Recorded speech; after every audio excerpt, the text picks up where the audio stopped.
Voltando com mais informações do Fluminense nesta quarta-feira decisiva de Copa do Brasil, mas cedo omitiu uma Copa Libertadores, né? Bem que podia ser, né? Mas não é, é Copa do Brasil.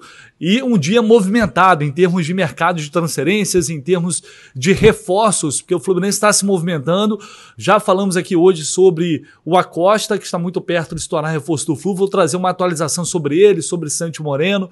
E vamos também falar sobre Rafael Navarro, outro alvo do Fluminense neste mercado de transferência, centroavante, outro jogador que está nos Estados Unidos. Eu vou trazer detalhes para vocês dessa negociação que não foi para frente.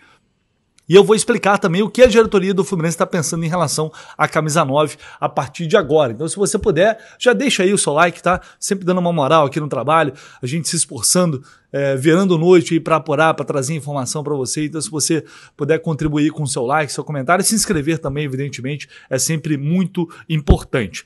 Vamos lá, eu vou começar falando primeiro, antes de Rafael Navarro, camisa 9, atualizar a situação do Acosta, né? É uma situação que está muito bem encaminhada, já falei para vocês, resta muito pouco entre clube e jogador, porque o Dallas e a FC dos Estados Unidos, eles já aceitaram a proposta de 4 milhões de euros, pouco mais de 4 milhões de euros que o Fluminense fez, como informei para vocês aqui mais cedo, e o que falta agora são acertos de contrato entre Fluminense e o Acosta, o Lúcio Acosta. O Tom Borgert, que é um jornalista que cobre o mercado de transferências lá na MLS, nos Estados Unidos, e é um cara que tem muita informação, ele trouxe uma atualização dizendo que um clube da MLS também quer atravessar a negociação, deseja atravessar a negociação e tentar seduzir o Acosta, prometendo ali uma dupla nacionalidade, ele poderia defender a seleção dos Estados Unidos, por exemplo. E ele já está há várias temporadas lá na MLS. Então seria uma estratégia para seduzir o jogador. Mas não se trata de uma negociação avançada também, teria que fazer uma proposta para o Dallas, convencer o jogador. O Fluminense está muito mais à frente. E, por enquanto, está numa situação assim, de tranquilidade, debatendo os últimos detalhes para acertar o contrato, ele dando o aceite, assina e vem aqui para o Rio de Janeiro para ser apresentado. Mas estamos falando de futebol, sempre faço questão de destacar isso. Futebol, tudo pode acontecer, as coisas mudam de uma hora para outra. Então, a negociação não pode melar, não tem risco nenhum. Enquanto não assinar o contrato, sempre tem um risco.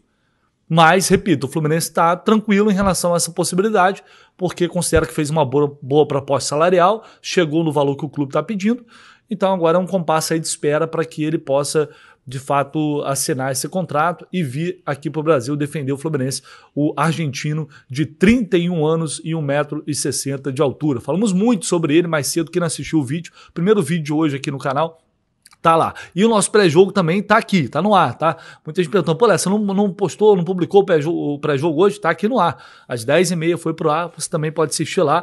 É um dia movimentado, muita informação, notícia, não tem hora para chegar e a gente vai atualizando vocês na medida do possível. Santi Moreno também já trouxe mais cedo, já falei sobre ele, né, que está muito perto, as coisas avançaram, as conversas avançaram, existe uma expectativa real da negociação ser concluída, ser fechada ainda hoje pelo Fluminense. A tendência é essa, a gente vai seguir acompanhando aqui qualquer novidade sobre isso, eu vou trazer para vocês.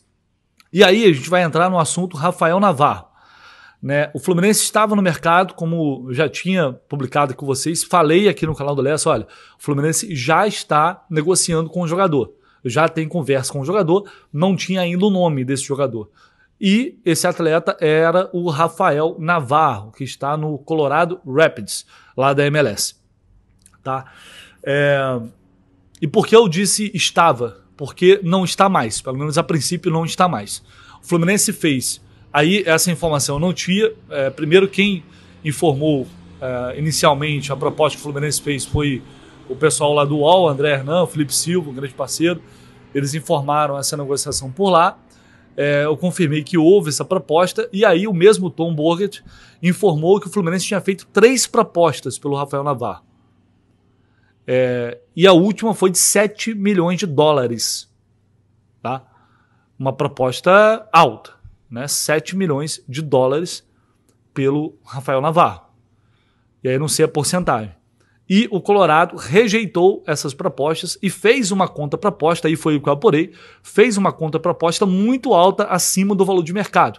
O Fluminense considerou que fez ali, ofereceu valores justos pelo jogador, que ainda é um jogador jovem, ele tem 25 anos, na atual temporada fez 11 gols em 26 jogos até o momento, tem uma assistência. Ano passado, por exemplo, ele fez 43 jogos, 17 gols e 4 assistências. Não são números espetaculares, números ok, para um jogador de 25 anos. Mas ele é valorizado lá no Colorado, né? É um jogador que o clube inicialmente não tinha intenção de vender. E por isso dificultou, foi pedindo um valor mais alto, e aí o Fluminense recuou e a princípio desistiu. E aí, só fazendo parênteses, não acho que é um jogador que. Eu acho que é um jogador que poderia acrescentar características diferentes ali ao ataque do Fluminense, mas não acho que é um cara acima da média que justificasse o investimento desse nível. Então, na minha opinião, ainda bem que o negócio não foi para frente, levando em consideração os atacantes que o Fluminense já tem e que o Rafael Navarro não seria melhor que esses jogadores. E eu venho batendo nessa tecla há muito tempo. O Fluminense precisa de jogador para chegar e jogar, não precisa de mais um. Mais um já tem um monte nesse elenco. E o Rafael Navarro, eu acho que é um cara que tem qualidade, mas que não tem números absurdos na MLS, que é um campeonato muito menos competitivo que aqui no Brasil. Isso significa que ele não daria certo aqui? Não. Mas não é um jogador que eu investiria esse valor. Investiria esse valor em outro jogador, talvez até um pouco mais, mas que fosse um cara para chegar e resolver os problemas que o Fluminense tem. Tá? Lembrando que ele vai muito bem no Botafogo, se destaca aqui, depois foi para o Palmeiras, e aí assim, foi muito mal no Palmeiras. Não teve sequência por lá e acabou saindo e aí foi para os Estados Unidos. Não é um jogador que mudaria o ataque do Fluminense de nível, tá?